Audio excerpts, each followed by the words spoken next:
বন্ধুরা, আসসালামু আলাইকুম। বন্ধুরা, আমার পেজে সবাইকে স্বাগতম।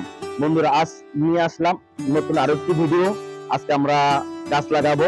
ওকে বন্ধু, তার আগে ছোট্ট একটি কাজ করে নেবেন। আমার ভিডিওটি লাইক করবেন, কমেন্ট করবেন, শেয়ার করবেন এবং বন্ধুরা আমার ভিডিওগুলো দেখতে থাকুন। দেখতে দেখতে ভালোবাসা জন্ম নেবে ইনশাল্লাহ। আরেকটা কথা বন্ধুরা, আমার এই ভিডিওটি আপনাদের টাইমলাইনে রেখে দিতে পারেন।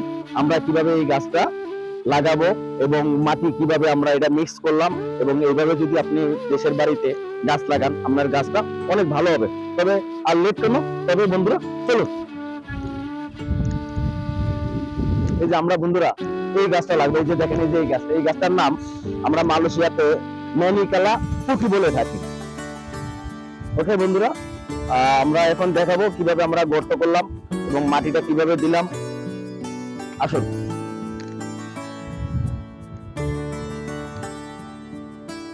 এই যে বন্ধুরা, আমরা এইখানে এই যে গর্তটা করলাম, এখানে আমরা গাছ লাগাবো। এই যে দেখুন, আমরা এই যে হিটারসি দিয়ে আমরা এই গর্তটা করে নিচ্ছি, বুঝছেন। এই যে আমরা এই গর্তের ভিতরে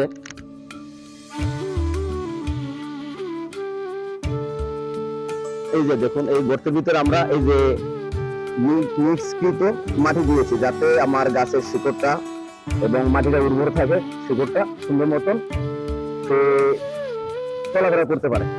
ওকে, আমার ভিডিওটির লাস্টে আমরা কিভাবে মাটিটি প্রসেসিং করেছি এবং মিক্স করেছি, ভিডিওটির লাস্টে আপনারা দেখতে পাবেন। বন্ধুরা, দয়া করে আমার ভিডিওটি স্কিপ করে যাবেন না, ভিডিওটি দেখবেন এবং দেখলে অনেক কিছু শিখতে পারবেন। আপনারও দেশের বাড়িতে আপনি গাছ লাগাতে পারবেন ইনশাল্লাহ। আল্লাহর রহমতে আপনার গাছটা অনেক সুন্দর হবে এবং আপনার 100% এই গাছটা মরবে না। এবং ফলের গাছ যদি লাগান, আপনি খুব দ্রুত ফল পাবেন।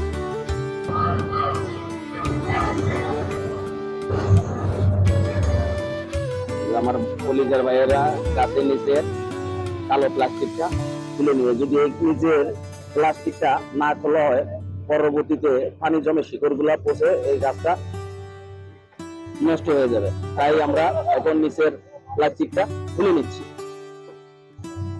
এই যে বন্ধুরা, আমরা ওখানে মাটিটা মিক্স করেছি।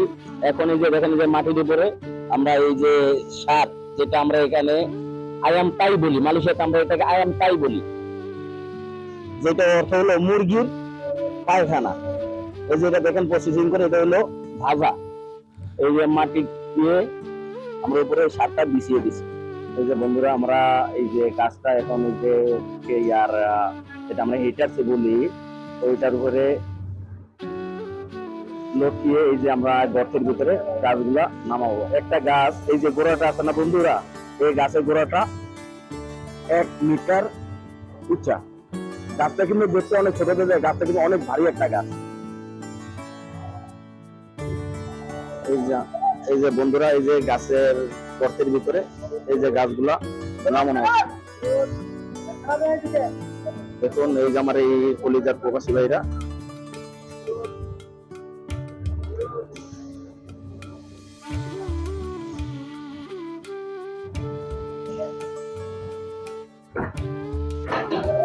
বন্ধুরা, শুকুর আলহামদুলিল্লাহ, মাশাআল্লাহ, সুন্দর মতন আমরা এই গাছ দুটা লাগালাম। তবে বন্ধুরা, আর লেট কেন, তবে চলুন সবচেয়ে মূল আকর্ষণ মাটি মিক্স করা ভিডিওটা আপনাদের দেখাই। আমরা এখন আপনাদের দেখাবো আমরা এই মাটিটা, এই যে যেটা আমরা বাংলাদেশের এটাকে গোল্ডেন মাটি বলি, এটা কিভাবে আমরা মিক্স করি বা মাটিটা সুন্দর একটা করি প্রসেসিংটা, ভিডিওটা দেখুন বন্ধুরা। এই যে বন্ধুরা, এই বালুটা দেখেন, এই বালুটা আমরা এখন মাটির ভিতরে দিব। এই বালুটা দেওয়ার কারণ হলো কি জানেন, অনেক জায়গায় হচ্ছে আপনার পানি জমে থাকে, এই গাছের পানি বা এই অতিরিক্ত পানিটা চুষে নেওয়ার জন্য আমরা এই বালুটা এই মাটির সাথে মিক্স করি। তারপরে বন্ধুরা, এই যে পোড়া মাটি, এই যে পোড়া মাটিটা, যেমন বাংলাদেশে অনেকে গ্রামের বাড়িতে কাঠ দিয়ে রান্না করে, ওই চুলার পাশে থেকে এই পোড়া মাটিটা হয়। এখানে মালয়েশিয়াতে আমরা এটারে বাকার পুইনা টানা বলি। এইটা আমরা মাটির সাথে মিক্স করি, কারণ হলো এইটা আপনার গাছের শিকড়কে সুস্থ রাখে এবং মাটিটা উর্বর রাখে, যাতে মাটিটা যেন শক্ত না হয়, শিকড়টা সুন্দর মতন যেতে পারে। এরপর বন্ধুরা আমরা এই ছাই ব্যবহার করব। এটা হলো তুষের ছাই, যেটা আমরা ধান থেকে চাল বের করার সময় যে তুষটা হয় ওইটা পুড়িয়ে এটা করা হয়। এটা মানুষের আমরা সিকাম বলি। এটা এই গাছের সাথে দিলে এটা গাছের আপনার কম্পোস্ট সারের মতন কাজ করে। এবং এর সাথে আমরা আরো এখানে মানুষের আমরা ভাজা বলি, যেটা বাংলাদেশে আপনার গোবরের সার বলা হয়। এই যে দেখুন, এই যে আমাদের এই যে এই সারটা, এই যে এই সারটা আমরা এই সারটা এই মাটির সাথে মিক্স করব। এই যে আমার এক প্রবাসী ভাই দেখেন মাটিটা সে মিক্স করতেছে।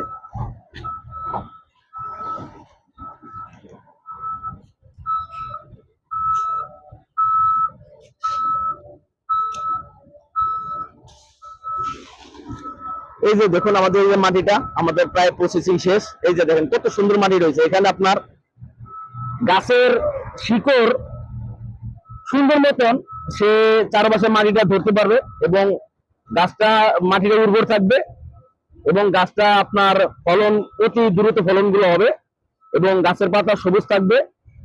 তবে বন্ধুরা আপনারা ইচ্ছে করলে এইভাবে মাটিটা প্রসেসিং করে দেশের বাড়িতে আপনারা গাছ লাগাতে পারেন। ওকে বন্ধুরা, আমার ভিডিওটা আজ এই পর্যন্ত শেষ করতেছি। তবে সবাই ভালো থাকবেন বন্ধুরা। আমার ভিডিওটি যদি ভালো লেগে থাকে, আপনার যদি একটু উপকার হয়ে থাকে, আমার ভিডিওটি আপনার টাইমলাইনে রেখে দিবেন, লাইক করবেন, কমেন্ট করবেন, ভিডিওটা শেয়ার করবেন। বন্ধুরা আজ তবে এই পর্যন্ত রাখি। সবাই ভালো থাকবেন, সুস্থ থাকবেন, নিজের দিকে খেয়াল রাখবেন। ওকে বন্ধুরা, আসসালামু আলাইকুম, টাটা।